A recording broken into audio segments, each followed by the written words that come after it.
9 மாவட்டங்களுக்கான ஊரக உள்ளாட்சித் தேர்தலை 2 கட்டங்களாக நடத்த எதிர்ப்பு தெரிவித்து அதிமுக சார்பில் சென்னை உயர்நீதிமன்றத்தில் வழக்கு தொடரப்பட்டுள்ளது. விழுப்புரம், காஞ்சிபுரம் உள்ளிட்ட 9 மாவட்டங்களில் ஊரக உள்ளாட்சி அமைப்புகளுக்கு அக்டோபர் 6 மற்றும் 9ஆம் தேதிகளில் 2 கட்டங்களாக தேர்தல் நடத்தப்படும் என்று அறிவிக்கப்பட்டு மனு தாக்கல் நடந்து வரும் நிலையில் 9 மாவட்டங்களுக்கு 2 கட்டங்களாக தேர்தல் நடத்த எதிர்ப்பு தெரிவித்து எதிர்க்கட்சியான அதிமுக சென்னை உயர்நீதிமன்றத்தில் மனு தாக்கல் செய்துள்ளது. சட்டப்பேரவைத் தேர்தலை ஒரே கட்டமாக நடத்தப்பட்டுள்ள நிலையில் 9 மாவட்ட உள்ளாட்சித் தேர்தலை 2 கட்டங்களாக நடத்துவது கள்ள ஓட்டு போடுவது உள்ளிட்ட சட்டவிரோத நடவடிக்கைகளுக்கு வாய்ப்பாக அமையும் என அந்த மனுவில் தெரிவிக்கப்பட்டுள்ளது.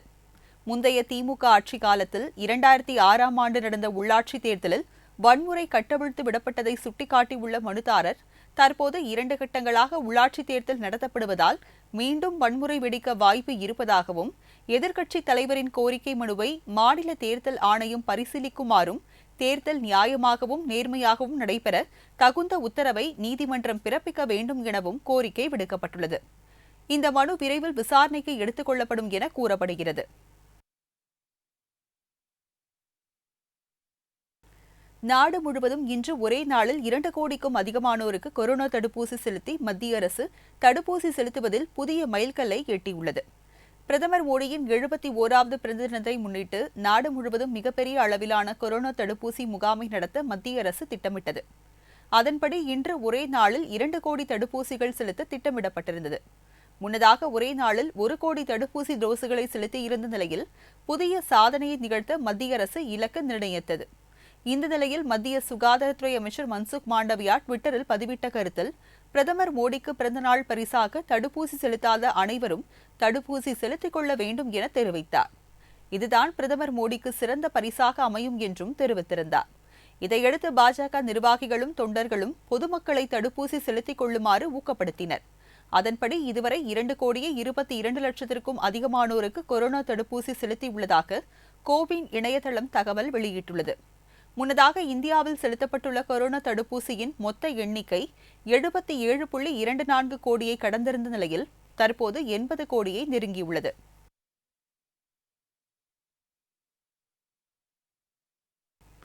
தகவல் தொழில்நுட்பம் உள்ளிட்ட 35 நிறுவனங்களுடன் 17,141 கோடி மதிப்பிலான புரிந்துணர்வு ஒப்பந்தங்களில் தமிழ்நாடு அரசு கையெழுத்திட்டுள்ளதாக முதலமைச்சர் மு.க.ஸ்டாலின் தெரிவித்துள்ளார். தொழில்நுட்ப மாநாடு துவக்க விழாவில் காணொலி மூலம் பேசிய மு.க.ஸ்டாலின், சென்னை உள்ளிட்ட ஐஐடிகள் நமது வளர்ச்சியில் பெருமைப்படத்தக்க வகையில் பங்காற்றியுள்ளதாக பெருமிதம் தெரிவித்தார். மொத்த உள்நாட்டு உற்பத்தியில் நாட்டிலேயே 2வது இடம் வகிப்பதுடன் தொழில் வளர்ச்சிமிக்க மாநிலங்களில் ஒன்றாக தமிழ்நாடு திகழ்கிறது என ஸ்டாலின் குறிப்பிட்டார். தகவல் தொழில்நுட்பம், தகவல் தரவு மையம் மற்றும் பிற பிரிவுகளை சேர்ந்த 35 நிறுவனங்களுடன் 17,141 கோடி மதிப்பிலான புரிந்துணர்வு ஒப்பந்தங்களில் தமிழ்நாடு அரசு கையெழுத்திட்டுள்ளதாகவும், இதனால் 55,000 புதிய வேலைவாய்ப்புகள் தமிழ்நாட்டில் உருவாகும் எனவும் முதலமைச்சர் நம்பிக்கை தெரிவித்துள்ளார். தொழில் தொடங்குவதற்கு உகந்த சூழலை உருவாக்குவதற்காக புதிய கொள்கைகளை வகுத்து வருவதோடு ஒற்றை சாளர முறையும் பின்பற்றப்பட்டு வருகிறது என மு.க.ஸ்டாலின் கூறியுள்ளார். மொத்த உள்நாட்டு உற்பத்தியில் நாட்டிலேயே 2வது இடம் வகிப்பதுடன் தொழில் வளர்ச்சி மிக்க மாநிலங்களில் ஒன்றாகவும் தமிழ்நாடு உள்ளது.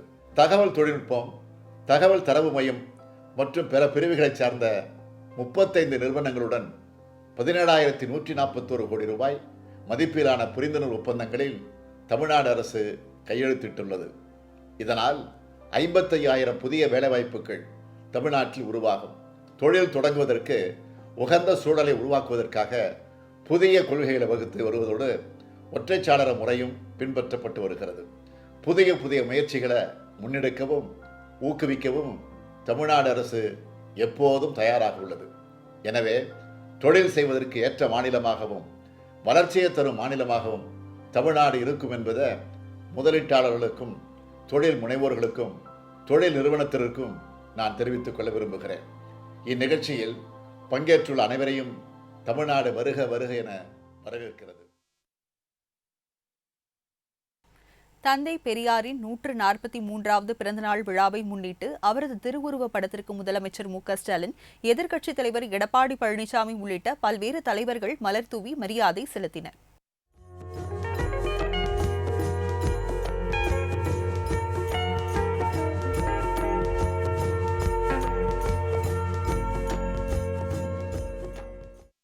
தந்தை பெரியார் பிறந்த நாள் சமூக நீதி நாளாக கொண்டாடப்படும் என தமிழக அரசு அறிவித்திருந்தது. இதனை முன்னிட்டு சென்னை அண்ணா சாலையில் உள்ள பெரியாரின் திருவுருவ சிலைக்கு கீழே வைக்கப்பட்டிருந்த அவரது உருவப்படத்திற்கு முதலமைச்சர் மு.க.ஸ்டாலின் மலர் தூவி மரியாதை செலுத்தினார். அவருடன் அமைச்சர்கள் மற்றும் சட்டமன்ற உறுப்பினர் உதயநிதி ஸ்டாலின் உள்ளிட்டோர் மரியாதை செலுத்தினர். இதனையடுத்து சென்னை தலைமைச் செயலகத்தில் சமூக நீதி உறுதியேற்பு விழாவில் முதலமைச்சர் மு.க.ஸ்டாலின் மற்றும் தலைமைச் செயலாளர் இறையன்பு உள்ளிட்ட அதிகாரிகள் உறுதி ஏற்றுக்கொண்டனர். யாதும் ஊரே யாவரும் கேளீர் என்ற பண்பு நெறியும் எனது வாழ்வியல் வழிமுறையாக கடைபிடிப்பேன். சமத்துவம், சகோதரத்துவம், சமதர்மம் ஆகிய கொள்கைகளுக்காக என்னை நான் ஒப்படைத்துக் கொள்வேன். சமூக நீதியை அடித்தளமாக கொண்ட சமுதாயம் அமைக்கும் எனது பயணம் தொடர இந்த நாளில் உறுதியேற்கிறேன். இதேபோல் அண்ணா சாலையில் வைக்கப்பட்டிருந்த பெரியாரின் திருவுருவ படத்திற்கு எதிர்க்கட்சித் தலைவர் எடப்பாடி பழனிசாமி மலர் தூவி மரியாதை செலுத்தினார். அவருடன் முன்னாள் அமைச்சர்கள் மற்றும் மூத்த நிர்வாகிகளும் மலர் தூவி மரியாதை செலுத்தினர். பெரியார் பிறந்த நாளை முன்னிட்டு சென்னை பெரியார் திடலில் வைக்கப்பட்டிருந்த அவரது திருவுருவ படத்திற்கு மதிமுக பொதுச் செயலாளர் வைகோ மற்றும் விடுதலை சிறுத்தைகள் கட்சியின் தலைவர் தொல் திருமாவளவன் ஆகியோர் மலர் தூவி மரியாதை செலுத்தினர். பெரியார் எதிர்ப்பு என்பதுதான் சனாதன சக்திகளின் மிக முக்கியமான நோக்கமாக இருக்கிறது. காரணம், அவர் சனாதனத்தை எதிர்த்து சமத்துவத்திற்காக குரல் கொடுத்தவர், அதற்கான கோட்பாட்டை வரையறுத்தவர், விளிம்புநிலை மக்களை விழிப்புறச் செய்தவர், பிற்போக்குத்தனங்களுக்கு எதிராக, மூடநம்பிக்கைகளுக்கு எதிராக உழைக்கிற மக்களை அணிதிரட்டியவர். பெரியாரை எந்த சக்தியாலும் வீழ்த்த முடியாது. ஏனென்றால் அவர் தனிநபர் அல்ல, அவர் மாபெரும் மக்கள் விடுதலைக்கான கருத்தியல். தமிழகம் கேரளா இடையே நதிநீர் பங்கீடு தொடர்பாக நடைபெற்ற ஆலோசனைக் கூட்டம் சிறப்பாக அமைந்ததாக தமிழக பொதுப்பணித்துறை செயலாளர் சந்தீப் சக்சேனா தெரிவித்துள்ளார். சென்னை தலைமை செயலகத்தில் செய்தியாளர்களுக்கு பேட்டியளித்த அவர், பரம்பிக்குளம், ஆழியாறு, பாண்டியாறு, புன்னம்புழா பிரச்சினை தொடர்பாக தொழில்நுட்ப குழு அமைக்க திட்டமிட்டுள்ளதாகவும், நெய்யாறு அணையில் இருந்து தண்ணீர் திறப்பது குறித்த பேச்சுவார்த்தை நடத்தியதாகவும் தெரிவித்தார்.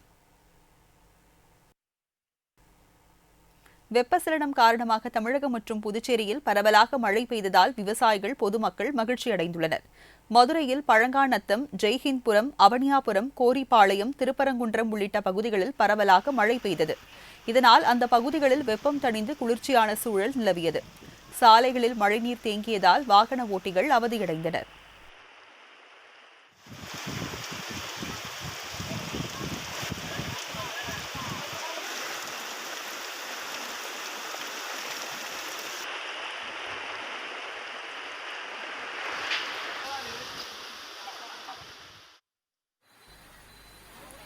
இதேபோல் ஈரோடு மாவட்டம் பெருந்துறை, பவானி, மொடக்குறிச்சி உள்ளிட்ட பகுதிகளில் சுமார் 1 மணி நேரம் மழை பெய்தது. இந்த மழையால் நீர்நிலைகளில் தண்ணீர் தேங்கியதால் விவசாயிகள் மற்றும் பொதுமக்கள் மகிழ்ச்சியடைந்தனர். புதுச்சேரி மற்றும் காரைக்காலில் திடீரென சாரல் மழை பெய்தது. இதனால் அப்பகுதியில் வெப்பம் தணிந்து குளிர்ச்சியான சூழல் நிலவியது. மழையால் விவசாயிகள் மற்றும் பொதுமக்கள் மகிழ்ச்சியடைந்தனர்.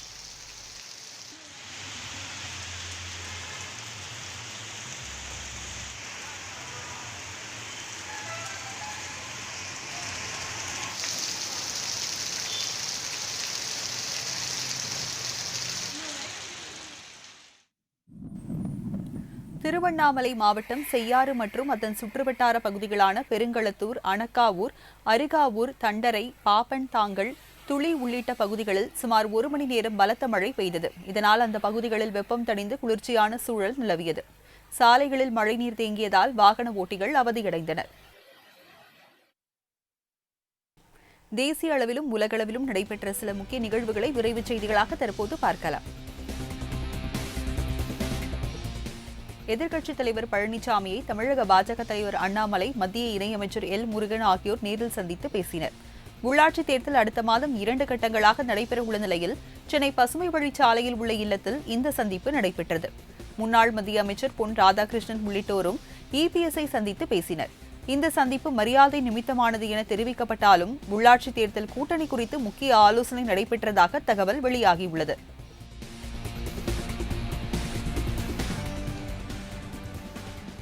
அவதூறு வழக்குகளில் நேரில் ஆஜராக வேண்டும் என முதல்வரை நிர்பந்திக்கக்கூடாது என சென்னை உயர்நீதிமன்றம் உத்தரவிட்டுள்ளது. அதிமுக ஆட்சியில் போடப்பட்ட அவதூறு வழக்குகளை ரத்து செய்ய கோரி திமுக தலைவர் ஸ்டாலின் மனு அளித்திருந்த நிலையில் இந்த ஆணை பிறப்பிக்கப்பட்டுள்ளது. மேலும் அவதூறு வழக்குகளின் விவரங்களை அட்டவணையாக தாக்கல் செய்ய அரசு தரப்புக்கு உத்தரவு பிறப்பித்திருக்கும் நீதிபதி நிர்மல்குமார் வழக்குகளை ரத்து செய்ய கோரும் மனுக்கள் மீது அக்டோபர் 8ஆம் தேதி உத்தரவு பிறப்பிக்கப்படும் என தெரிவித்தார்.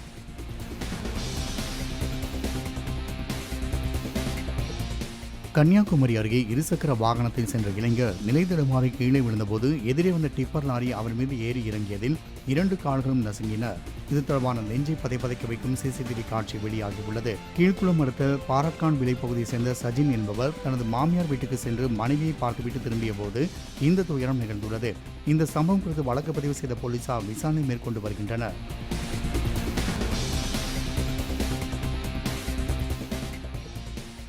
உள்ளாட்சித் தேர்தலை அதிமுகவுடன் இணைந்து சந்திக்க உள்ளதாக தமிழக பாஜக தலைவர் அண்ணாமலை தெரிவித்துள்ளார். பிரதமர் நரேந்திர மோடியின் 71வது பிறந்தநாள் சென்னை உயர்நீதிமன்ற வளாகம் முன்பு பாஜக மாநில தலைவர் அண்ணாமலை மற்றும் பாஜக வழக்கறிஞர் பிரிவு மாநில தலைவர் பால் கனகராஜ் தலைமையில் கேக் வெட்டி கொண்டாடப்பட்டது. இதனைத் தொடர்ந்து செய்தியாளர்களை சந்தித்த அண்ணாமலை சட்டமன்ற தேர்தலில் திமுக தந்த பொய்யான வாக்குறுதிகளை மக்களிடத்தில் எடுத்து சொல்லி உள்ளாட்சித் தேர்தலை சந்திப்போம் என தெரிவித்தார். உள்ளாட்சி தேர்தலில் நீங்கள் பாட்டாளி மக்கள் கட்சியினுடைய அறிவிப்பை பார்த்துருப்பீங்க. அதனுடைய தலைவர்கள் சொல்லியிருக்கிறாங்க. அது அவர்களுடைய தனிப்பட்ட ஒரு முடிவாக நம்ம அது கௌரவம் கொடுக்கணும். அவர்கள் சொன்னதை பற்றி நாங்கள் தவறு சொல்லவில்லை, குறை கூறவில்லை. அவருடைய கட்சி நடவடிக்கைக்காக இது எடுக்கிறாங்க. அதே போல் நீங்கள் பார்த்தீங்கன்னா ஜி.கே. வாசன் அண்ணன் அவர்கள் கூட்டணியில் இருக்கிறாங்க, கூட்டணியில் சேர்ந்து போட்டிடுறாங்க. நாங்கள் அனைவரும் ஒரு நன்றாக இருக்கக்கூடிய ஒரு கூட்டணியில் இருக்கிறோம். நிச்சயமாக திராவிட முன்னேற்ற கழகத்தை எதிர்ப்பது மட்டுமல்ல, அவருடைய பொய்யான சித்தாந்தத்தையும் பொய்யான தேர்தல் வாக்குறுதியும் பட்டி தொட்டி எல்லாம் இந்த உள்ளாட்சி தேர்தலிலே 9 மாவட்டத்துக்கு எடுத்து சொல்வோம்.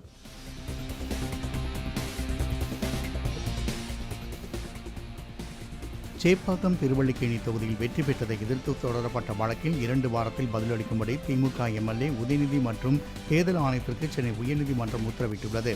சென்னை சேப்பாக்கம் திருவல்லிக்கேணி தொகுதியில் திமுக இளைஞரணி செயலாளர் உதயநிதி ஸ்டாலின் வெற்றி பெற்றார். இதனை எதிர்த்து தேசிய மக்கள் கட்சி வேட்பாளர் எம்.எல். ரவி என்பவர் சென்னை உயர்நீதிமன்றத்தில் வழக்கு தொடர்ந்தார்.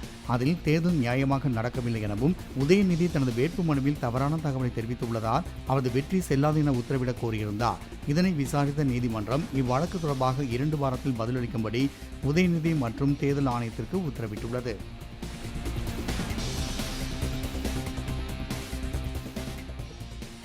சென்னையில் அண்ணா நகர் மேற்கு விரிவாக்கம் சாலையில் சென்று கொண்டிருந்த ஆட்டோ ஒன்று திடீரென தீப்பிடித்து எரிந்தது. இதனால் அதிர்ச்சியடைந்த ஆட்டோ ஓட்டுநர் ராஜேந்திரன் உடனடியாக கீழே இறங்கினார். தீ மளமளவென பரவி ஆட்டோ முழுவதும் பற்றி எரிய துவங்கியது. பொதுமக்கள் உதவியுடன் தீ அணைக்க ராஜேந்திரன் கடுமையாக முயற்சித்தும் ஆட்டோ முழுவதும் தீயில் இருந்து சேதமடைந்தது. இந்த தீ விபத்து குறித்து தகவல் அறிந்து சம்பவ இடத்திற்கு வந்த அண்ணா நகர் போலீசார் வழக்கு பதிவு செய்து விசாரணை மேற்கொண்டு வருகின்றனர்.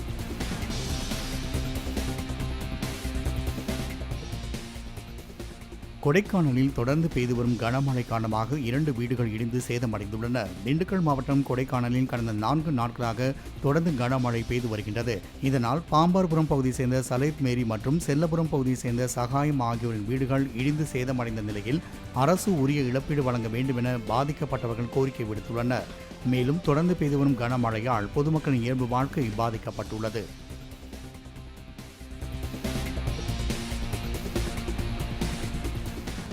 ஆவடி ரயில் நிலையத்தில் சுகாதாரமற்று கிடந்த கழிவறையை பார்த்து அதிர்ச்சியடைந்த திருவள்ளூர் எம்பி ஜெயக்குமார் ரயில் நிலைய மேலாளரை கடுமையாக கண்டித்ததுடன் உடனடியாக நடவடிக்கை எடுக்க வேண்டும் என உத்தரவிட்டார். முன்னதாக திருவள்ளூர் மாவட்டத்திற்கு உட்பட்ட திருமுல்லைவாயில், ஆவடி உள்ளிட்ட ரயில் நிலையங்களில் திருவள்ளூர் எம்பி ஜெயக்குமார் ஆய்வு மேற்கொண்டார். அப்போது பயணிகளிடம் குறைகளை கேட்டறிந்தார்.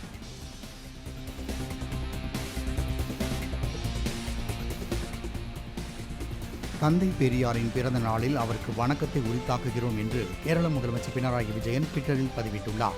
தந்தை பெரியாரின் 143வது பிறந்தநாள் விழாவை முன்னிட்டு கேரள முதல்வர் பினராயி விஜயன் தமிழில் ட்வீட் பதிவு ஒன்றை வெளியிட்டுள்ளார். அதில் சமூக நீதி, சாதி ஒழிப்பு மற்றும் மத நல்லிணக்கம் ஆகிய போராட்டங்கள் இப்போது அதிகம் தேவைப்படுவதாக குறிப்பிட்டுள்ளார். மேலும் பெரியார் வழியில் நாமும் அன்பால் நிறைந்த உலகை உருவாக்க உறுதி கொள்வோம் எனவும் பினராயி விஜயன் அழைப்பு விடுத்துள்ளார்.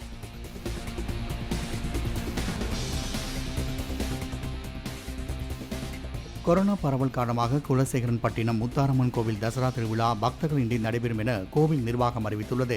உலக புகழ்பெற்ற தசரா திருவிழா மைசூருக்கு அடுத்தபடியாக தூத்துக்குடி மாவட்டம் குலசேகரன்பட்டினம் முத்தாரம்மன் கோவிலில் வெகு விமர்சையாக கொண்டாடப்படும். கடந்த ஆண்டு கொரோனா பரவல் காரணமாக பக்தர்கள் இன்றி நடைபெற்ற நிலையில் அக்டோபர் மாதம் 6ஆம் தேதி கொடியேற்றத்துடன் துவங்கும் தசரா திருவிழா 10 நாட்கள் நடைபெற உள்ளது. கொரோனா பரவல் கட்டுப்பாடுகள் தற்போது அமலில் இருப்பதால் இந்த ஆண்டும் பக்தர்கள் இன்றி திருவிழா நடைபெறும் என கோவில் நிர்வாகம் தெரிவித்துள்ளது.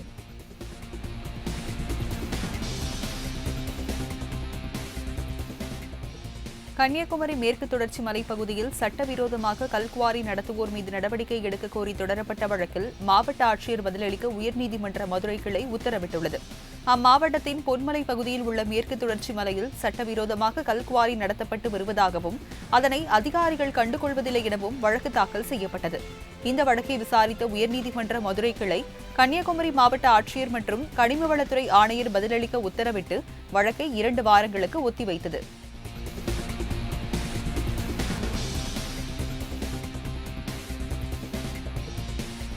தமிழகத்தில் கொரோனா தினசரி பாதிப்பு மீண்டும் அதிகரித்து 1700 நெருங்கியுள்ளது. தமிழகத்தில் தினமும் கொரோனா பாதிப்பு, உயிரிழப்பு, குணமடைந்தோர் விவரங்கள் குறித்து தினமும் தமிழக சுகாதாரத்துறை சார்பில் அறிக்கை வெளியிடப்பட்டு வருகிறது. அதன்படி சுகாதாரத்துறை இன்று வெளியிட்ட அறிக்கையில் தமிழகத்தில் மேலும் 1669 பேருக்கு கொரோனா தொற்று உறுதி செய்யப்பட்டுள்ளதாகவும் இதன் மூலம் மொத்த பாதிப்பு 26,42,000 கடந்துள்ளதாகவும் கூறப்பட்டுள்ளது. தமிழகத்தில் கொரோனாவில் இருந்து மேலும் 1565 பேர் குணமடைந்து வீடு திரும்பியுள்ளதாக கூறியுள்ள சுகாதாரத்துறை தமிழகத்தில் கொரோனாவால் இன்று 17 பேர் உயிரிழந்துள்ளனர் என தெரிவித்துள்ளது. சென்னையில் இன்று ஒரே நாளில் 196 பேர் கொரோனாவால் பாதிக்கப்பட்டுள்ளதாகவும் கோவையில் அதிகபட்சமாக 205 பேருக்கு தொற்று பாதிப்பு கண்டறியப்பட்டுள்ளதாகவும் தெரிவிக்கப்பட்டுள்ளது. தமிழகத்தில் 16,843 பேர் கொரோனா தொற்றுக்கு சிகிச்சை பெற்று வரும் நிலையில் இதுவரை 25,89,000க்கும் அதிகமானோர் தொற்று பாதிப்பில் இருந்து குணமடைந்துள்ளனர். பல்வேறு மாவட்டங்களில் நிகழ்ந்த முக்கிய நிகழ்வுகளை விரைவாக பார்க்கலாம். திண்டுக்கல் மாவட்டம் வத்தலக்குண்டு அரசு ஆண்கள் மேல்நிலைப்பள்ளி வளாகத்தில் மிகப்பெரிய பழம் தின்னி வவ்வால் மயங்கிய நிலையில் உயிருக்கு போராடி கொண்டிருந்தது. இதுகுறித்து தகவலின் பேரில் சம்பவ இடத்திற்கு வந்த தீயணைப்புத் துறையினர் வவ்வாலை மீட்டு கால்நடை மருத்துவமனைக்கு எடுத்து சென்றனர். அடிபட்ட நிலையில் சோர்வாக காணப்பட்ட அந்த வவ்வாலுக்கு மருத்துவர்கள் சிகிச்சை அளித்தனர். சிகிச்சைக்கு பின் புத்துணர்வு பெற்ற வவ்வால் வனத்துறையிடம் ஒப்படைக்கப்பட்டது.